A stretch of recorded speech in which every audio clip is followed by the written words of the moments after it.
Right then, this is Kitten Project, part 6. I just wanted to do a little bit of an intro video for this because I signed off on the last video at Eatonsbridge pub on New Year's Eve, and the car behaved well over that weekend. Not really. There were one or two issues that I felt could be improved, but generally it drove all right. I was pleased with it. One of the first things I did as soon as I came home in early January, I got it booked into a local garage. A chap called Andy Turner. He's got a business on Kirkstall, on a little industrial place in Kirkstall in Leeds. It's just on Leeds Liverpool Canal actually. So I got him to do the tracking because I needed that redoing. I mentioned that. And another thing I needed to get done, I said that the brakes were a bit spongy. I asked him to have a look at them for me, bleed them, get them bled again.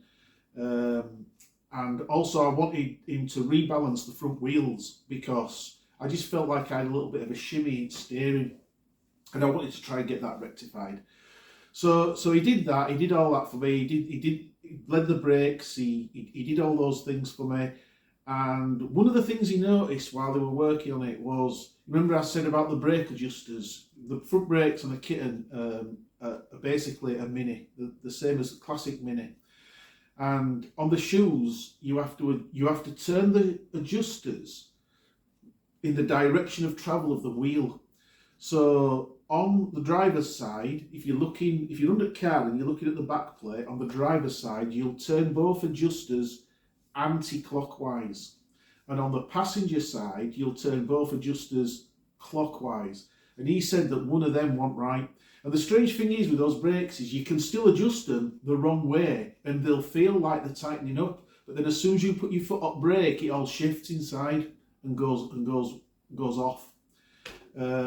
Anybody who's had classic Minis will know what that is all about, right? And it can just catch people out, and maybe I didn't adjust one of them quite right. So he did that for me, and he also found that the nuts holding down the gearbox mounts, I'd put them on but not tighten them up. I'd put the nylon nuts on finger tight and not tighten them up, so that's a little bit of a schoolboy error. Anyway, so I got all that done, and you know what? It were really reasonable. He only charged me 80 quid to do all that. Sometimes, I'm just a bloke, I'm just a guy working on my drive or working on my lockup with basic tools, just doing my best, what I can. I'm not an expert on anything really, and sometimes you just got to get these professionals in. You just got to get them in, especially on safety critical stuff like that, right? So as far as I'm concerned now, the underside of the car is basically finished. All the suspension has been rebuilt. The brakes are all right now, and now I know how to adjust them properly at the front. It had a brand new exhaust last year, and the brake system was practically rebuilt. The master cylinder is still the original one that were in the car. The flexes were all changed, and all the brake lines except just two have been renewed. So that's where we are with that. So on this video now, it's going to be a collection, a montage of all little short mobile phone recordings that I've done, because Math wasn't there for any of this. And basically I've gone on to interior now, because that interior, well, there wasn't one more there really, apart from seats were in there. The interior were a disgrace on this car. So without further ado, we'll move into getting on with that. All right, Kitten Project Part 6, and turning the attention now to interior. And what we've got here is a pair of Mark 1 Robin door cards, and they're not normal Robin door cards. These are actually from the GLS model. Ooh, a rare model that came with tartan interior, and so it's still got these spongy pads which don't seem to do anything really. So what I'm going to do, these are in good nick. Now, yeah, I spent a while doing those door cards that I've put on, but they're a bit thick. They don't bend properly to the contour of the door. So I'm going to put these on. I'm going to give these a good wash. The only thing I can see that's wrong with them, there's still holes here for that strap that Robin's had, door strap.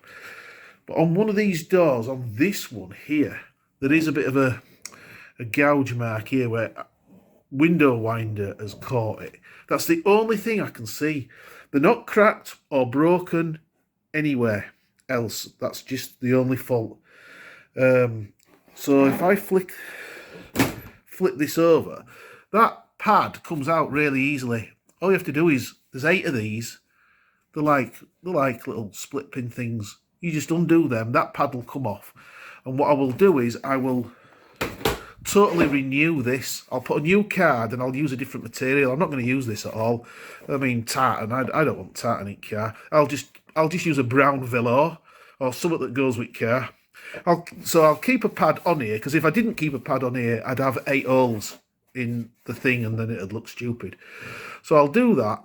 So that's just one thing that I'm going to do. At least then I've got proper door pockets. And I think with the door pockets, you must have to close the door with the door pockets, because there's no door pull. There's no door pull on these handles like there is on the Kitten. If you remember on the Kitten, this top bit here is a separate piece altogether. It's a separate metal part. Well, this is all one unit now, but there is no focus on that. There's no door handle. So I think once these are cleaned up and a new pad put in there, I think these will be a lot better. And they're a straightforward replacement, because these are in the exact same places on Robin as they are on Kitten. Right, okay, move on to the next thing. Right, so I've got these things off the door cards now. Here's the door cards. I still need to give these a really good clean, a good wash and soapy water, and then go over them with that back to black stuff. If I pan back there, I've even got, didn't come off these door cards, but this came off a really old knackered door card, but that strip is pretty much mint, and these are missing, are both missing those strips. They're both missing them strips, but they'll get put on when I'm ready. So we're gonna have a go at remaking these. And what I've done is I've bought this. It's like a foam board. It's like foam. It's like mounting board. You get it from Hobbycraft. £4 or something, or just over £4. Yeah, okay, I could have used hardboard or something even a bit cheaper, but the thing with this stuff is I can actually use a craft knife to cut it, so I don't have to mess about with power tools or out. So I shall use these as a template, and I'll drill the holes for them and use these paper fasteners, which is basically what these are. But these are all rusted. They were easy to get off though. This is just millboard, that stuff, and once it gets a bit damp or wet, it all deforms. And so yeah, I'll just make a couple of these, and then when these door cards are all cleaned up a bit, it's just something I can get on with inside flat without having to sit outside, eat cold. So yeah, I'll be back when these are done. So there's one made already. Took me about 10 minutes to do that. Just cut that out easy with a craft knife. Use them pins to put them in. They just push over into the other side, splay them out. Now obviously I've only done this to show how I've done it. They need to come out. That needs to come out first, and then I'll probably trim this, maybe in a bit more sponge, but certainly it's going to be trimmed over in some material over these, and then it'll just go back on, and that'll be jobbed. I'm going to do it in like a brown material, like a velour brown or something like a mid to dark brown, so it matches the car, because otherwise I'd just end up with 8 holes in this trim, because normal Robin and Kittens didn't have anything on here. But I just think it's a nice thing, and it's not taking a lot of effort to do. So yeah, I'll crack on with the other side now. Okay, inside the car now, looking at the roof inside, and we've got this metal bar here. There's this metal bar, anti-roll bar, whatever you want to call it, that goes down inside here, inside this pillar, across here. Now it's obviously, it's got loads of surface rust. It's all right, you know. It's not coming apart or anything. It just wants a good clean up. and I'm going to trim that in some rubber, get rid of all this crappy sponge, retrim it. And looking at the actual fiberglass roof, all I'm going to do is I'm going to glue a thin carpet across there and bring it around so it comes round here to the door tops. There's no awkward shapes. Obviously it's got a bend round here, but there's no... It's a bit awkward with my phone here. There's no awkward shapes. I'll take it to this seam here, and this bit here where the interior light is and where the sun visors go. This will be painted. I'll paint this, but then carpet will go to here, and I'll see how I get on. To start with, I'll do it in two parts. The first part will come to this bar. I'll come to this bar here, and then the second part will go from the bar to the back of the car. Yeah, it should be alright. I ain't bothered if you see any joins. At the end of the day, it's going to look a hell of a lot better than what it does now. So, I've got some stuff to do then. There's a joint there. I'm not sure what all this is for here, but that I'll take another piece of carpet up to there, maybe paint that, and then go from there backwards, rather than doing it in one big piece, which might be obviously a bit unmanageable. Right, I think we better get on with it. Right then, I've just found out on my phone, on the video, lol, that I can actually zoom out a little bit when I'm a bit, because I've noticed that some of my videos were a little bit close up. So here's what I've done so far in here. All I've done is I took these off, the sun visors, mirror, interior light. I've given that lens a bit of a washout, that's got to go back on. And all I did, I masked up around the windscreen, and I've just painted this fiberglass area that these mount to. I've just painted that, I primed it and painted it black. I'm not doing anything fancy here, and the carpet will go up to this line here. It'll go up to that there. It's not going to go over this, because it'll be too awkward getting around all this. I'm just going to go to here. It looks neat enough. You don't see most of that anyway. And then work my way back. And yesterday, I managed to get... I managed to refurb that interior door card. Got a new rubber there on the inside, and retrimmed that bit that was tarted. Well, remade it. I remade the entire thing actually. The base, put a bit of sponge cover over it. There's no interior door pull, and there never has been on this. As you can see, there's no evidence. There's no screw marks. So I'm wondering if they just pulled it here. I mean, you can do that, but I don't want it to be too, I don't want to be too harsh with it. So I've just left it as it is for now. There is, that gouge is still there. I'm going to try and fix that, like fill it in and maybe paint over it, but I reckon I'll probably end up drawing more attention to it afterwards, after fixing it, than I would just leaving it. The other doors don't have that mark, so I'm just going to leave that.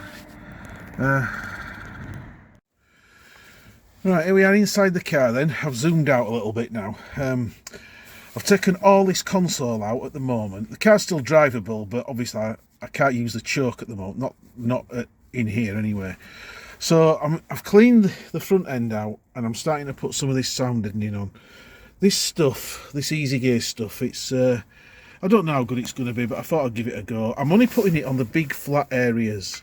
I'm not covering every square inch that's visible, because I don't think you need to do that. I think you just need to do the major flat square areas, and that should do most of it. Looking up here now, I don't know if we can see that clearly. I've got the headlining in all front to back. I've used this 3mm.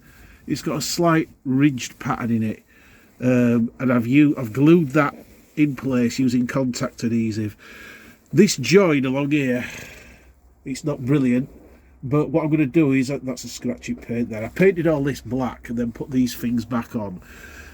There's going to be a join. I'm going to put something over this full width car there, so you won't see that join. Right, this is that bar that goes across the roof like an anti-roll bar, which I Q-rusted. I haven't bothered painting it, but I've glued the carpet up to that, and then done the same on the other side, and I've gone right back. There is another joint in the fiberglass there that came down. Obviously that joint there looks a little bit of a mess. but I'll cover that up with something. But you know, I think that'll be all right. Certainly a damn sight better than it was. Around the sides here, I'll be trimming down here with something. I haven't made my mind up yet. I've got new window rubbers to put in. I've got brand new of these window rubbers from James at CHG. So I'll do them at some point. And I need to do some back panels there, look, that cover those corners, because they were missing in the car. So they'll get done at some point. I'm just doing it as I get time. I've pulled the trims off. The trims were really crispy, the original vinyl trims that went on there. They're just going to be trimmed in this carpet. I'm going to do that thin carpet going down vertically, but I ain't putting it on the floor. I'm just going to do rubber matting on the floor areas over this sound deadening. I need to do sound deadening under, oh, these here. These are like, I don't know if these were original Reliant parts, but these went in the footwells in the side. They're obviously speaker grills. What I'll do is I'll just screw them back in. They look homemade, them. But what I'll do is I'll paint them up, clean them up, paint them up, and I'll screw them in, and I will fit speakers in those apertures when I do come to fit a stereo, which is obviously not priority. Right then, when I've come to stick that headlining in, I mean, I had some of this already. This is the stuff that you can get from Screwfix. No nonsense spray contact adhesive. I have used this before for things, and it's alright. But when you're doing headlining, obviously, you're fighting gravity, and that roof can get warm in summer. And I have experienced it where, you know, the glue fails at certain temperatures. This is alright stuff, but when I've done the headlining, I've used this stuff. Trim Fix adhesive. I got this from Woolies. Woolies trim. It's only, well, I say it's more expensive than the other.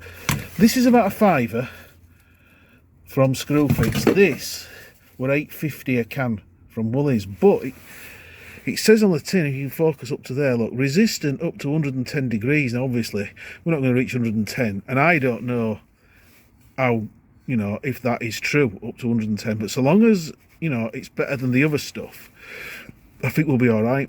Another thing I've noticed as well, when I've been putting in these sound deadening panels down here, there's this bar here. It goes up here under the dash. It's held in by 3 of these bolts. All it is a strengthener for the fiberglass. But I noticed that both sides were loose. They were slightly loose. They were playing this on one, and on the other, the washers were loose. And I bet they were vibrating like hell when I was driving. So, in fact, on one side, one of the bolts were missing. It doesn't actually hold the door up. What it does is it bolts to a big plate that does hold the door in where the hinges go. And it's just a strengthener for the fiberglass.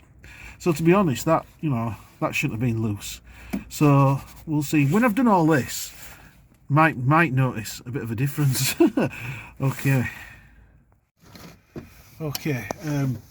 I've got some of this sound deadening on the floor now, and I don't know how clear this is going to come out. I've managed to get, I used the old pieces of carpet that I removed as a template, and I cut some of that brown carpet out that I've used on the headlining. I'm only going to use this stuff on the vertical areas, so I'll use it here, I'll try and use it up here, and I'm also going to do the tunnel in it.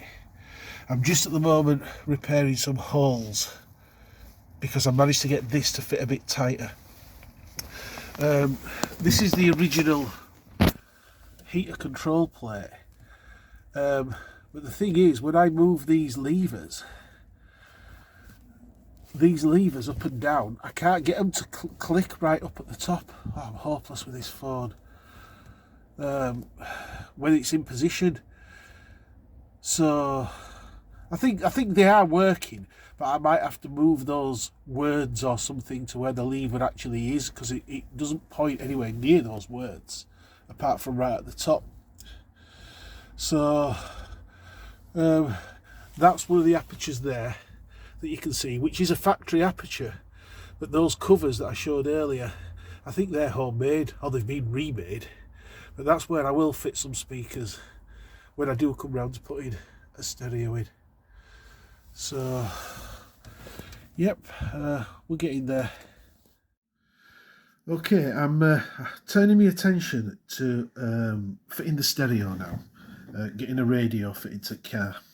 It wasn't a priority, but I might as well get on with it, because I've been doing the footwells, as you've seen, inside the footwells with the carpeting, and these boards are the original fitments to the Kitten. Quite flimsy, thin coverings for some speaker apertures, but those holes are definitely be drilled afterwards because they're not even or anything. So what I'm going to do is I'm going to make some new ones of these. I'm going to make some new ones of these because they need to be slightly wider, because the speakers I've bought a pair of these, not particularly special, but these are the biggest speakers that I can fit without having to butcher the inside panels. I want it to sound as good as I can, but without spending a load of money. So we've got a pair of them. We've got some of this stuff that fits in at back, because I'm going to sound deaden inside the aperture, and that'll help as well. And these head units, right? This is what was in the car when I bought it. It was just sat in the hole. It's a mechless one, look. It's just a radio and an MP3 player. Not special.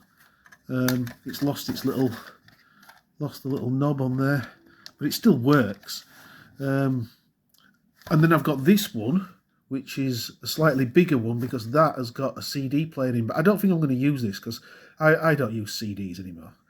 So basically, I'll use this, and I'm just going to wire up to the two front speakers, and that's it. I'm just going to see how it sounds. It probably won't be great.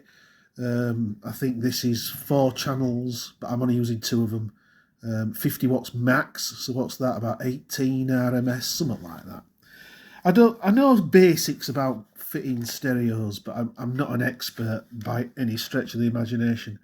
So this is going to be a really basic, let's get it up and running sort of thing. But do the best that I can with what I've got so far. That's what I'm going to do, and see how we go from there. Right, this morning I've put these together, made these door panels. Not perfectly neat on the back, but made them out of that thin door plastic that I used earlier. Now, I know there'll be some audiophiles out there saying, oh, he's not done this, he's not done that.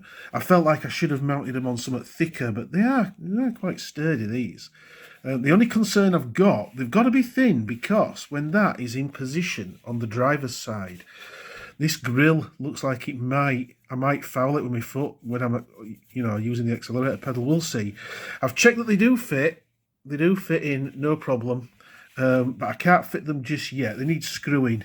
They need screwing into the panels.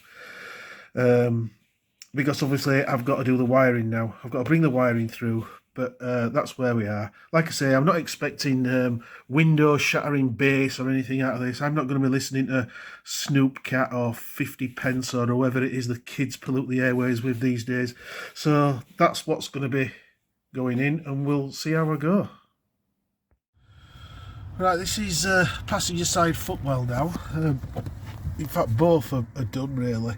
Well, down the sides, we see we've got a speaker in there. It's all trimmed up down the sides. I need to do the floor area. Same over here on the driver's side. Now, I've been out in the car today. There's no issues at all with where my foot goes for driving the car. It's been driving lovely today.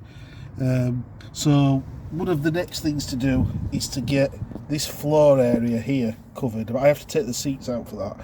So I'm going to do that maybe next week, because I've got a week off work. So we've actually got some tunes now. Not special.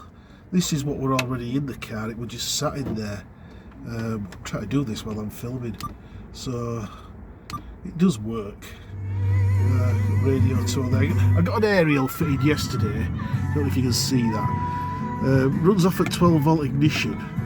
It needs to be fitted in properly, because the adhesive sticker that were on it, bloody useless, just hadn't stuck at all. So yeah, I better turn that off in case I get copyrighted. What else have I done today? don't even think you can see this. Oh yeah, there we go. I've just trimmed around the edges there where the it's awful in here. This is poor. Right, I don't know if you can see it, it's too dark. I've trimmed off there, in there. That all wants covering over, as does all this wants covering. It's all going to get done in time. In the back, you can see the rear seat scum. I'm going to take that out because that wants a good clean. But what I've done is there's hinges that go in these holes here. There's 3 hinges. You can see one of them there. They go in these holes here. I've drilled them out. I'm going to fill them with new fiberglass and re-drill them later, because I'm going to keep this back seat squabbing, and then I've got those trim pieces to go on here, so I've got the trim pieces that go on here. I've redone them, so I've relined that in black vinyl to go on there. I could have used black, could have used brown. It's either going to match the side trim there or it's going to match the black seat. So there we have it. I don't really know what I'm going to do here. I'm going to have to cover it with something, but that will where the carpet came. I just didn't have enough of the roll left to go any further back, and it's the same on that side as well. So obviously this is just a case of just tidying it up as best I can. Obviously this is not what you would call restoration to like factory standard, because it just isn't. I'm just making it as clean and as comfortable as I can, and I think it's quite acceptable. It's just something to do, isn't it? It's just a bit of a hobby, bit of a sort out. And the car drives lovely. I went shopping in it this morning, went and got some gold paint to paint the side stripe, because obviously where are we? This bit down here, this were all painted like a goldy brown colour in the factory, so that'll be put on, and then when the hubcaps go back on, it'll lift it a bit. It'll start to look presentable, sort of. Right. Okay, we've got driver's seat out at the moment. I've given it a bit of a clean out, and stuck some of this sound deadening on the floor. I've not covered every inch, but then I'm going to go over the top of it with this stuff. Got one piece cut out just to put in here. I'm just going to do it bit by bit, and then I'm going to put the carpets in. But when I put the carpets in, the carpets are only going to go to about here, so that obviously you've got a nice bit of carpet forward of the seat. I ain't going to fully fit it in here, because I think I'm still getting a bit of weepage of water coming in.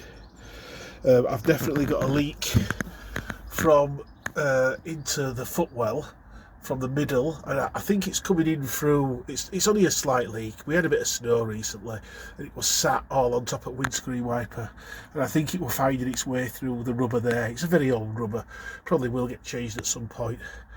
And it was just dropping it there. So when I put new carpets in, I'm going to have to put some mats down to give them a bit of protection. Obviously I want to keep them clean as well. Yeah, it's not going concourse, obviously, is this. It's just a tidy up. Just do it best I can while trying to cut some of the noise down at the same time. Right, crack on. Okay, this is where I'm at with the interior now. I've used some of that spongy sound deadening, and I have covered everything with that because I had loads of it. It does tear quite easy once it's stuck down. If you try and lift it off, it'll tear. But I tell you what, the adhesive on the back of this is a lot better than the adhesive that's on the back of those silver sound deadening pads that you can see under here.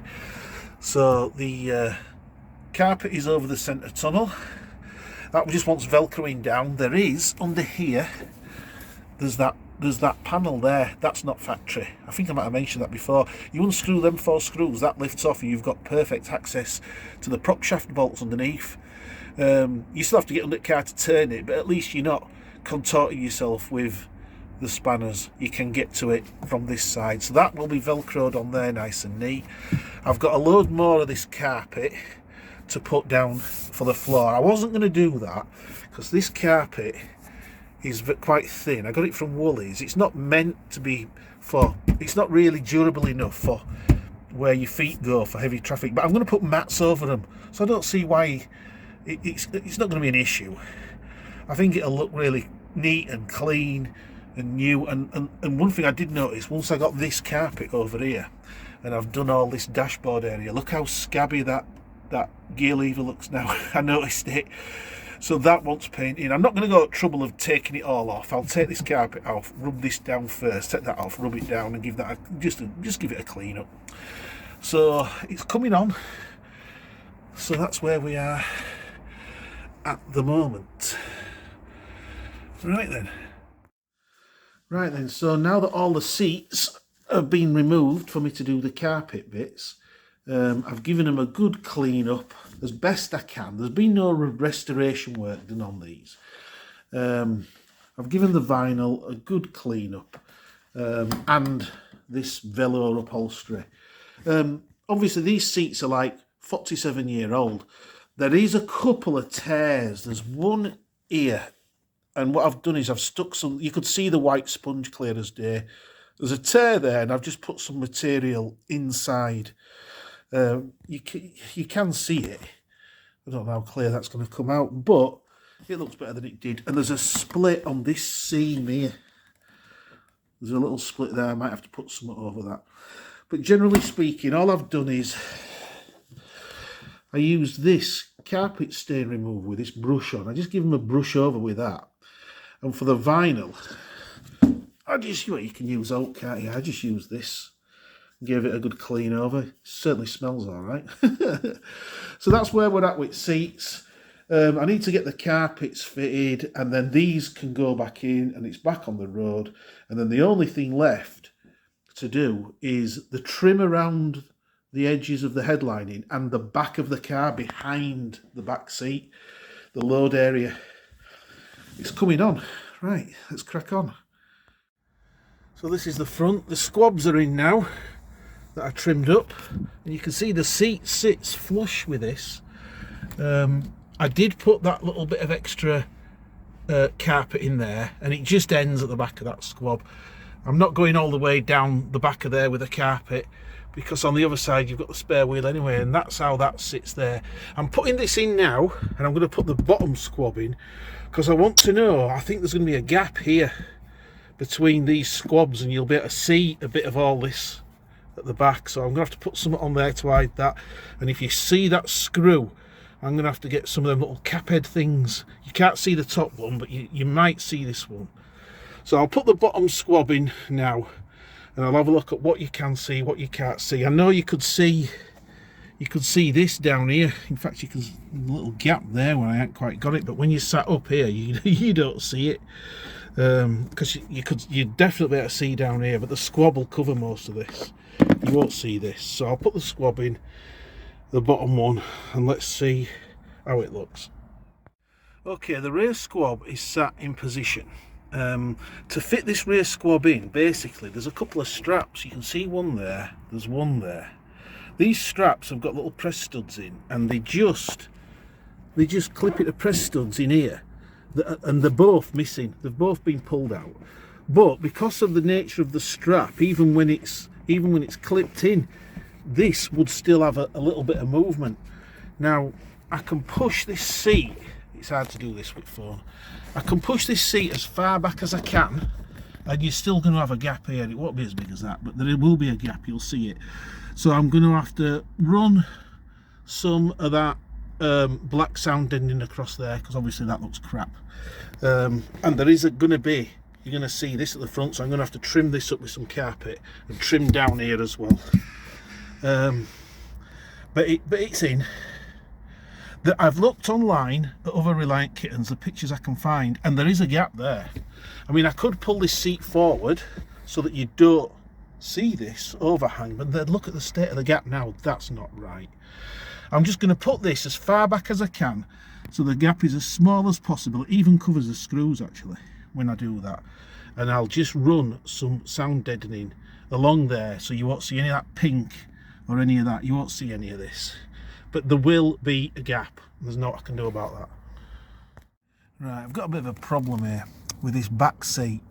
This seat squab has this latch that is supposed to hook over that square bit there, and no matter what I do, and no matter where I sit the hinges at the bottom, the hinges obviously are not screwed in yet, that will not go over that. And obviously it's got to go over that to lock it, to stop this from being loose. I've looked in the manual, I've asked on Facebook. I don't know what I'm going to do with this. If I can't get this to lock onto there, I might not even bother having a rear seat and just have a bigger load area. But this is, what a crap design this is. That is supposed to pull over there, supposedly. This is just a loop for you to... It's same on the other side, exactly same on the other side. It will not, that's in the loop there, but you can see the abutment, there's a big gap if you put it in that bit. This is rubbish. Right, I'll have to have a think about this. Okay, I've sorted this now. This now does latch on and off, look. It wasn't beyond the wit of man to solve, but basically what I had to do was that notch there. I don't know if you can see it. I had to unscrew this catch off, and I just ran an angle grinder carefully down the sides of that notch, so that this does click in now. The hinges are in, and this one again I had to do the same thing again and again. Bit stiff, but it does actuate like that. Adam in the Reliant Club suggests that this might not be the original rear seat, because that latch does look different in the manual, but I've got it to work. Okay, moving into the back of the car now.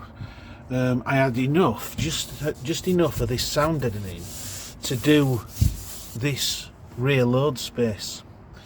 Not the neatest job, but managed to get it all done. And then on top of that, I've now got this boot tidy. This were a lot bigger. This were a massive thing, this. In fact, the other half of it, or part of it, is there on the floor. I don't know what it came out of, but I paid £5 for it at Newark Auto Jumble, because I thought, oh, that'll come in handy. It doesn't go right into these corners, but it has got this lip on. I had to trim the lip here, because this is where the spare wheel's going to sit. Yeah, it's all... I'll use a bit of Velcro actually to make this sit flat. But you know, I'll have to pan out a bit, make it look a bit better. It's looking a bit cleaner and tidier. Right, it's cracking on.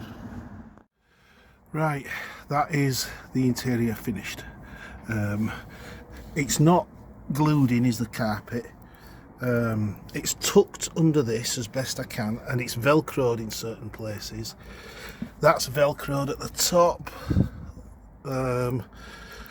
This is bolted in there, it's held in there. It's not the neatest job. You won't see most of that, and I might just stick a mat down there. It wants a mat put in the front seat. I don't know if you can see that. There's a big wet stain here. Basically, I have got a leak, and I know I put a rubber bat in it overnight, and the amount of water that dripped in wasn't much on the rubber mat, and it didn't run off it. I think it's coming from under here somewhere. It's definitely coming from under here.